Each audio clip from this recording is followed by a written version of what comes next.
you guys, welcome back to my channel. Today in this video I want to talk about my myomectomy surgery and tell you guys about how I passed out after surgery. Yeah, it was very traumatic. But before we actually get into this video, make sure you subscribe to this channel. Make sure you like this video, because by you liking this video, it gets my video out there more and more to other people that probably going through the same thing as me, or want to go through the same thing as me, or in the midst of this journey. Anyway, like I said, like this video. Also, comment on this video. I want to see what you guys think. What should I do more? What should I do better?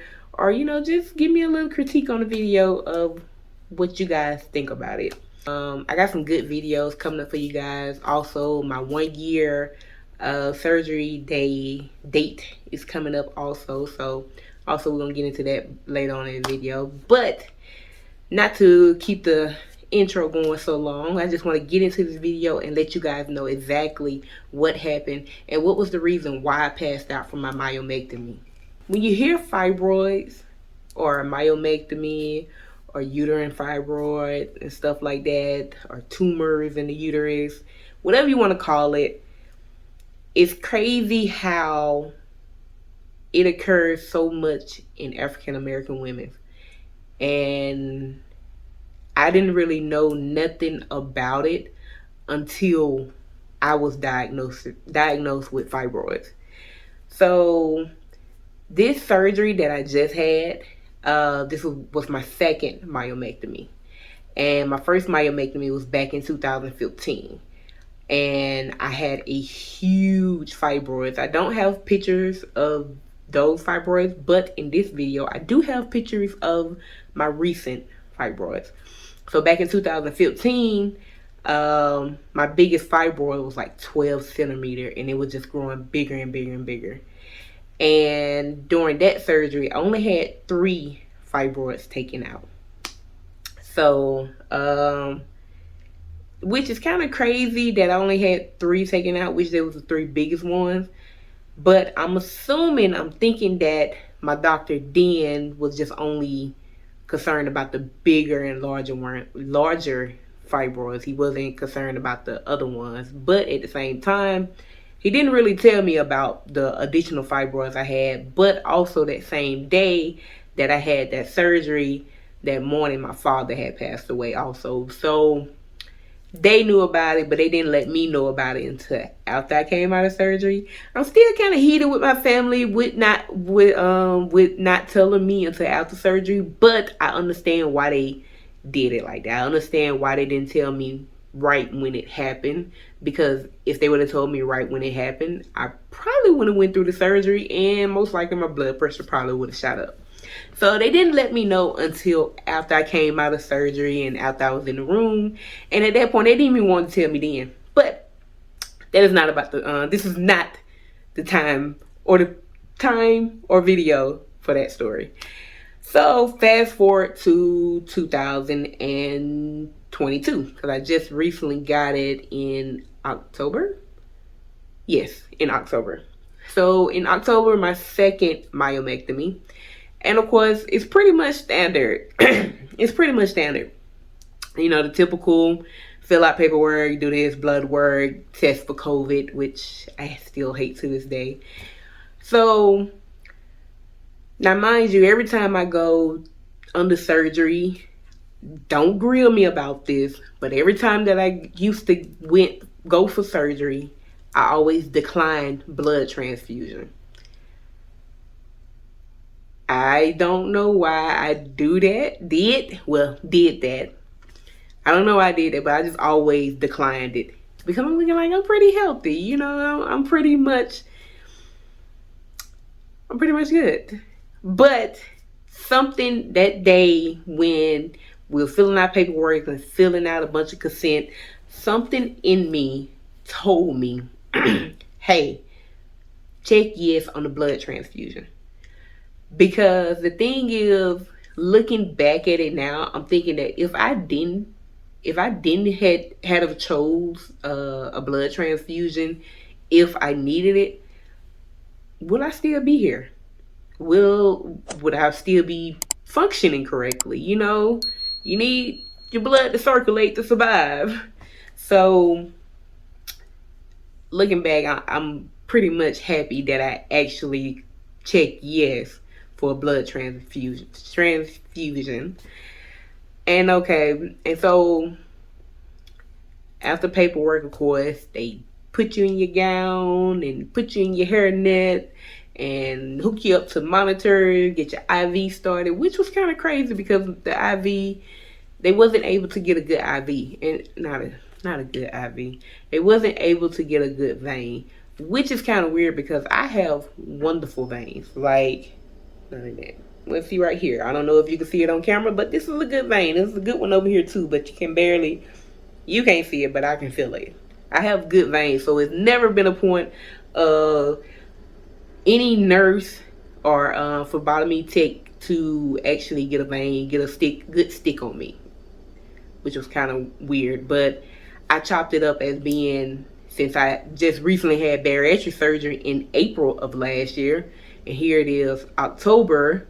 That's a 6-month difference, so I just chopped it up more as, you know, by my body going through all these changes. Maybe maybe my veins have came, you know, probably the constricted more. So that was one of the kind of like hardships. So surgery went well, which was kind of crazy because so I went into surgery, came out of surgery. In my eyes, everything went well because I'm feeling like I was feeling when I first had it. I didn't have any issues. Only issue I had was the catheter, and I told that lady to remove it. And it was like, oh, we don't want to remove it right now because you're still in the bed. I'm like, no. You're not gonna do that to me. Nope, get this thing up out of me. So they removed the catheter because they was more concerned about me not being able to get up and walk. But the thing is, when I had the surgery back in 2015, it was, I wouldn't say it was mandatory to get up and walk right then and there, but it was more of, since my father had passed away, it was more of, if you can get up and walk, if you can get up and walk good and keep walking and stuff like that to show me that you're doing well, then I release you. So it was more of me trying to get released. And the second time, I mean, it wasn't me trying to get released again. It was just me just thinking back of what I had did in my first myomectomy. I was like, okay, I can get up and walk, you know, because when you think about a myomectomy, it's kind of like a C-section. They basically going through all these layers in your stomach and, you know, taking out what they need. So it's technically a C-section in a way. And also with some people, everybody don't have huge fibroids like I had or what other people had. Some people have small fibroids. Some people actually have the fibroids that they're able to go in vaginally and take them out. I wasn't that person. My fibroids are huge. Well, they were huge, and I'm pretty sure that, oh, he did tell me that there was more, but we're gonna get to that later.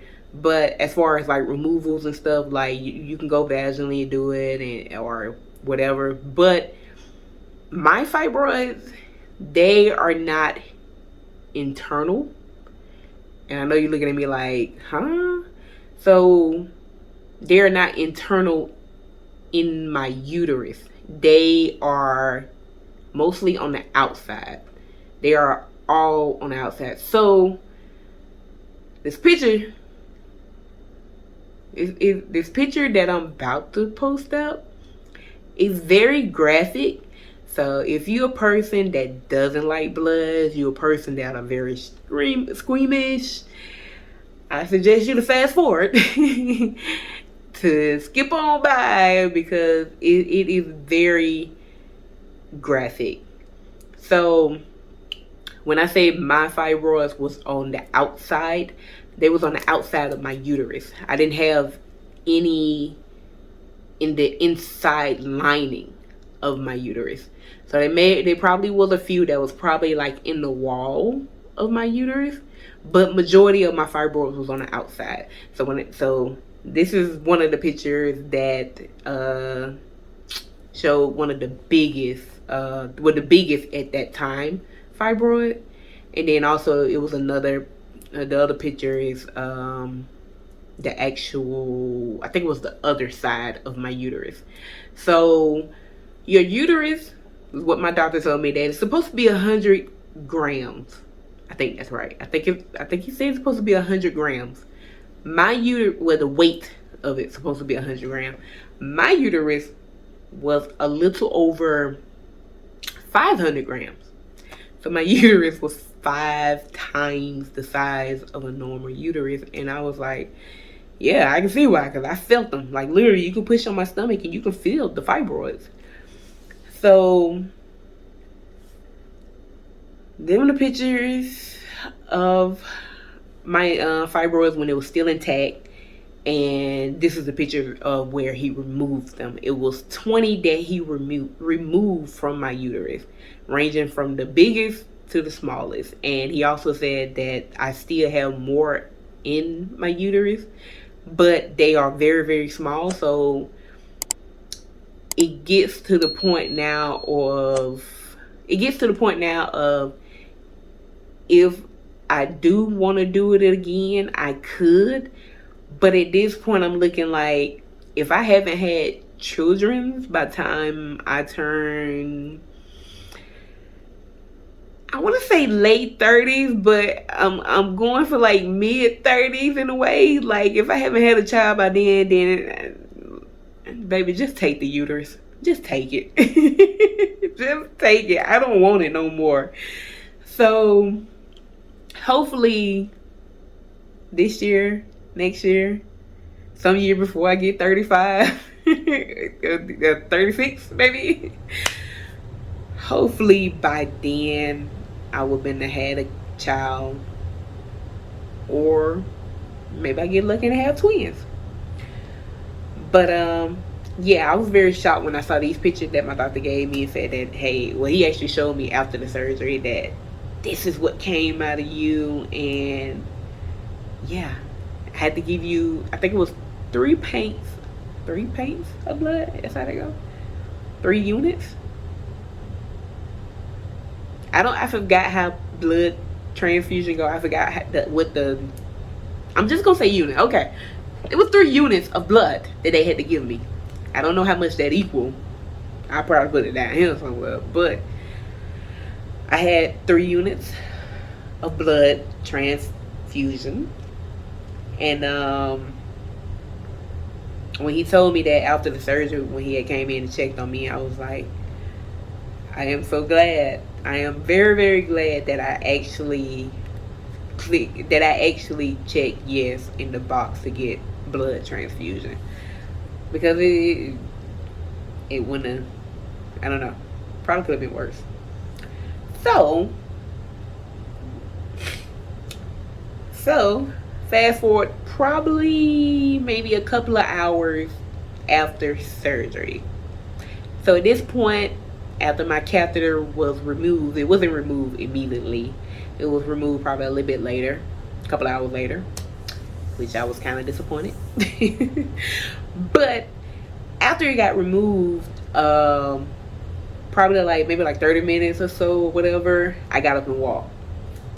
Now, mind you, I've been in surgery. I've been in this bed the whole time. So, trying to get up and walk, that even if it's not even a fast walk, it's very, very slow. I was, just taking baby steps. So I walked from my room all the way to the nurse's station, then came back. So that was probably maybe 40 yards total walking. I don't know. But so after I get back in the room, me and my sister, after I came back in the room or whatever, I didn't want to lay down. So I was like, okay, I'm just going to sit here on the edge of the bed and, just relax a little bit, And then all of a sudden, I just felt weak. I felt I just didn't feel myself. And I was telling my sister, I feel lightheaded. And I don't know if she wasn't taking me serious or whatever, but I'm like, Pepper, that's my sister's name, Pepper. I was like, Pepper, I feel lightheaded. And I was like, call the nurse. And this whole time, you know how I don't know, this was my first time ever passing out. Like, I've never passed out a day in my life. Never, ever, ever passed out. The way they show you how people pass out in movies is the exact same way. First thing that started happening was my hearing. It felt like everything was closing in. It felt like I had went underwater, but not really hearing water sound. You know how you go in the water and like the sounds get muffled? So that's what my ears was doing. It was like the sound was just drowning out. It's like the sound was just fading away.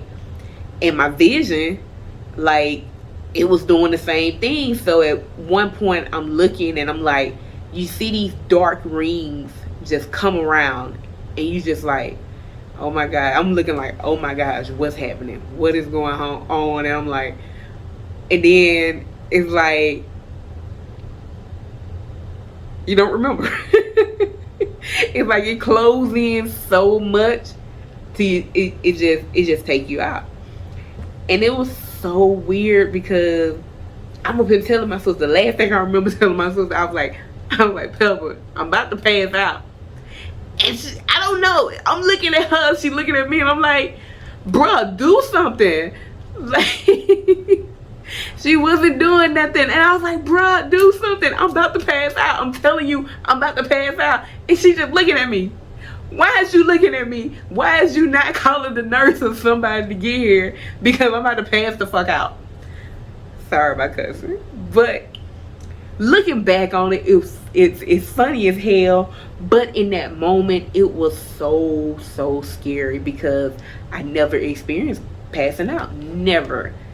And it just, I wouldn't wish that on nobody to just experience passing out.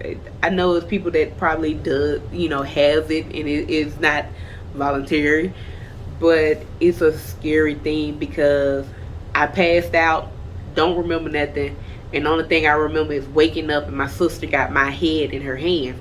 So I'm sitting on the edge of the bed, and I'm also leaning on this the IV machine thing. So I'm feeling myself heavy breathing, and I'm feeling myself losing hearing and losing sight at the same time. But I'm also telling my sister, hey, I need something that's about to happen. So when I actually passed out, it was a good thing that my body went backwards. Because if I wouldn't have went backwards, I would have went forward and I probably would have hit my face on the floor. And yeah, that wouldn't have been good. All this would have been messed up. Like all of this would have been messed up.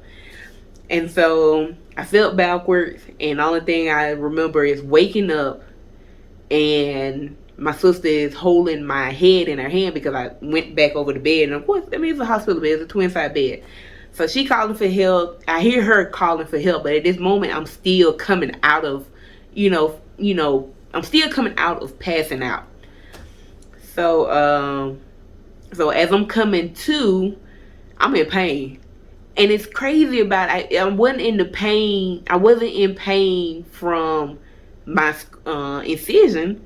I was in pain because I don't know what happened. Something flipped up in my stomach or something. I don't know. Maybe it was my spleen that flipped or something. So eventually, after all that happened, a whole bunch of doctors came in. They came in with the cold blue cart, and I don't know what the real name is. I think it is a cold blue cart.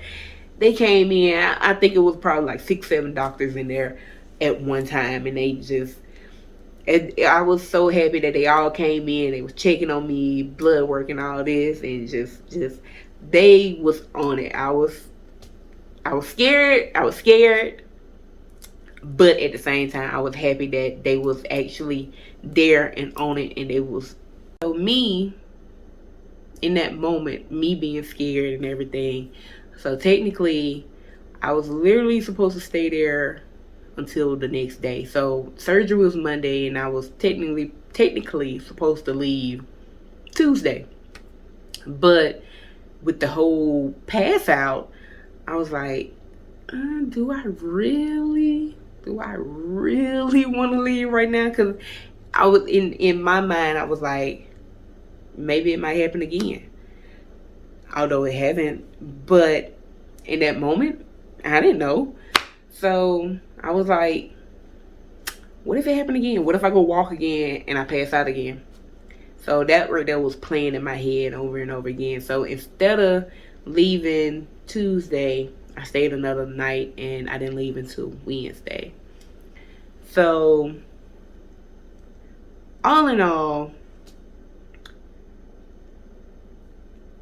it was a crazy experience. But will I do it again if I have to? Yes. Will I want to? Probably not. It's kind of crazy to say. Because I guess because I want to have children, so of course I would do it over again.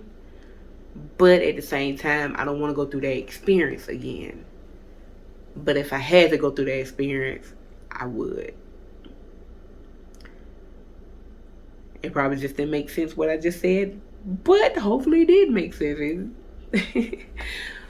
But yeah, so technically I still have fibroids.